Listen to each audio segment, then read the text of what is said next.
thank you to the Shellers and the Georgia Peanut Commission for organizing this session. I'm just going to spend a few minutes giving you an update on the varieties that we have out there and one that's in the pipeline. So this is what I'm going to talk about. I'm going to start off with talking about some nematode-resistant varieties, and then I want to talk about this variety which has excellent resistance to white mold, and then this is one that's in the pipeline. So you've all seen this slide probably. It's an old picture. Tim Brenneman, I think, took this picture. It's actually Tifgard in a field with a bunch of susceptible genotypes with a lot of nematode pressure and no nematicides. And you can just stand at the edge of the field, and Tim called this the Green Island effect. And here's a plot of Tifgard, here's a plot of Tifgard, there's a plot of Tifgard, there's a plot of Tifgard. This is really some amazing genetics that we got from a wild species. And it's a near immunity to the peanut root knot nematode. So as soon as we released Tifgard, we had primarily manufacturers asking us, is it High Lake? And it wasn't. But we knew we had markers for the High Lake trait and for the nematode resistance trait.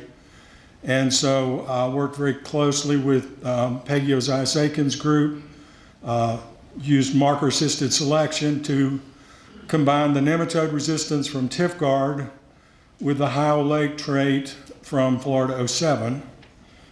And that gave us Tiffin V. Highwell. So it's a runner type, very good, excellent nematode resistance, High Lake. After we released it, we realized it had a pretty decent level of resistance to white mold. And then a few years ago, we found out that it had resistance to smut. A moderate level of resistance, but it's decent. It's a decent level of resistance. I'm working with a group of scientists from the US and Argentina. Smut's a big problem in Argentina. It's a nasty disease. And we had the opportunity to send some genotypes down to Argentina to see how they would hold up under smut pressure. And we sent all the common cultivars and breeding lines, and Tiffin V. Highwell was the best of the bunch. So in my mind, hopefully we'll never get smut, but if smut does come to the US, I think this is our first line of defense. We could use this variety as a variety with pretty decent level of resistance.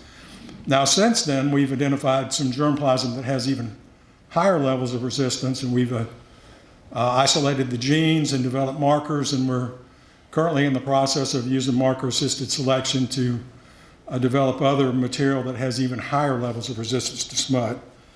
So like I said, hopefully it'll never come here, but if it does, I think we'll be ready. You've heard a little bit this morning about Tiffin VHG. That's our most recent runner type release. Has excellent nematode resistance. We released it because it had almost always higher grade than Tiffin V. Highwell. It usually also has higher yield, which I think you've seen some of that this morning. And you know, it looks likely that Tiffin VHG may replace Tiffin V. Highwell. When we released Tifgard, we also had a couple of growers come up to us and say, well, I got Virginia contract, do you have a Virginia type with resistance? And we didn't, but we made a few crosses. And Tif Jumbo is what came out of that work. It's a true Virginia type peanut. It's got High Lake, and it's got the excellent level of nematode resistance. Picture's worth 1,000 words. This is a couple of years ago in Anapogas, a field that had really severe nematode pressure. You can see here, this is probably 06G. This is one of the nematode resistant lines. There's 06G, Tiffin V. Highwell, and Tiffin VHG. So I'm going to give you a little bit of data here, 3 years, 2 years on this slide, and 2025 on the next slide. And, you know, as expected, you know, 06G, this is Anapogas with severe nematode pressure. So the susceptible line is going to be on the bottom, the lowest yielder. You can see HG and Tiffin V Hiowell are significantly better than 06G, but the point I really want to make is all these lines are even higher yielding than Tiffin VHG and Tiffin V Hiowell. In particular, pay attention to 17-2214, and we'll make a few brief comments about that one at the end of the talk. But we see the same thing in the data from 2025. 17-2214 was numerically the highest yielding of all the breeding lines and cultivars. Switching to white mold, last year we released TIF-TB, which has excellent resistance to white mold. So you may say, well, how do you know it has excellent resistance to white mold? Well, we put it through Tim Brenneman's test, which is the best test we have to evaluate material for resistance to white mold. These are 15-foot plots. They put out 10 flags in each of the plots right next to a main stem. They come back in about 60 days and they've got a petri dish with agar and white mold mycelium growing on the agar, and they'll take a plug and place it right next to that main stem. Then right before digging, they come back and they spray paint right where that flag is, remove the flag, and then invert the plots. And so they can go to each one of those inoculation sites and see, did this plant get white mold? And so I'm going to share a little bit of data that Clement Oliveira gave me. This is from 2025. But this is actually the fourth year of data that we have on this, and all of it's the same. Consistently, this is percent of the inoculated plants that have white mold. So obviously you want as high a percent as possible. You have things like 06G that the percent of the plants that didn't have white mold was 0, which is what you would expect with a susceptible. But TIF-TB, almost 40% of the plants that were inoculated didn't show any disease. And that was significantly better than historically the resistant check was Georgia 12Y. Another thing you can ask is, well, of the plants, of the spots that did get white mold, how big was the hit? And once again, in this case, you want it to be as small as possible.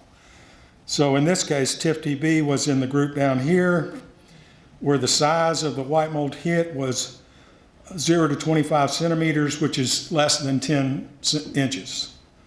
Once again, it was significantly better than 12Y.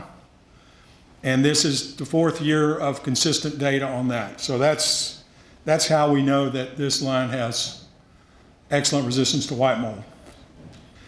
It was tested as 17-223 in Georgia and Alabama variety trials the last couple of years, and it's consistently showed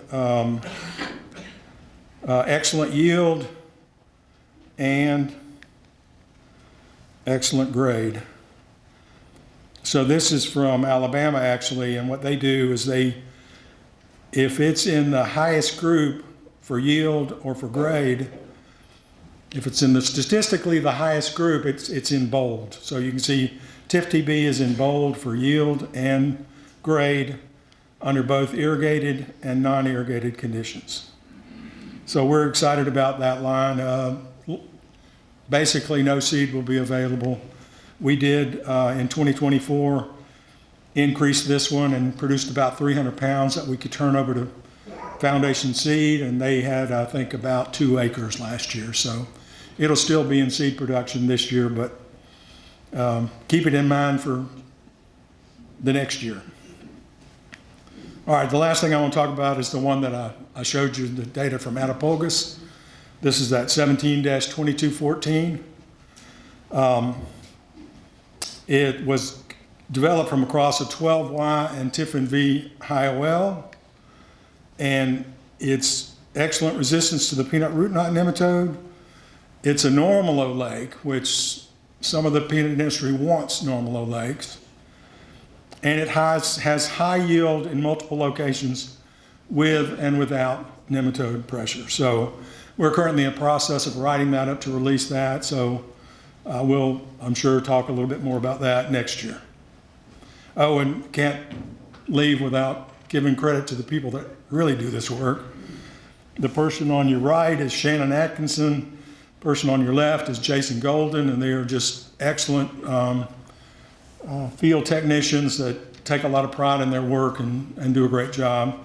And of course, we certainly also couldn't do it without funding.